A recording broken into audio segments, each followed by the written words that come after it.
నువ్వు బాధ పొందిన చోట నా ప్రభు నిన్ను ఆశీర్వదించబోతున్నారు.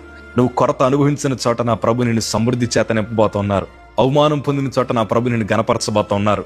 రోగము చేత కృంగిపోయి ఒక మూల పడున్న చోట దేవుడు నిన్ను బలమైన పాత్రగా, బలమైన సాక్షిగా నా ప్రభు నిన్ను వాడుకోబోతున్నారు. ఇన్నాళ్ళు మీ వీధిలో ఉద్యోగాలు లేక తిరిగిన మీరందరూ కూడా చక్కటి ఉద్యోగాలు సంపాదించి తలెత్తుకొని తిరిగేలాగా నా ప్రభు మిమ్మల్ని చేయబోతూ ఉన్నారు.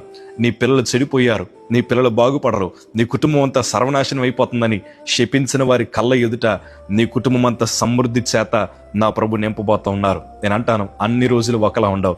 బహుశా నీ సొంత బంధువులు నిన్ను వేలెత్తి చూపి నీ బ్రతుకు బాగుపడదని, నీ కుటుంబ స్థితి ఇలాగే ఉంటుందని, నీ కుటుంబం ఆశీర్వదించబడదని రకరకాల మాటల చేత నిన్ను అవమానపరుస్తూ నీ హృదయాన్ని గాయపరుస్తున్నారా? నేను అంటాను, వారు అనుకున్నట్టు నీ బ్రతుకేం ఉండదయ్యా. దేవుడు నీ బ్రతుకుని మార్చబోతున్నారు.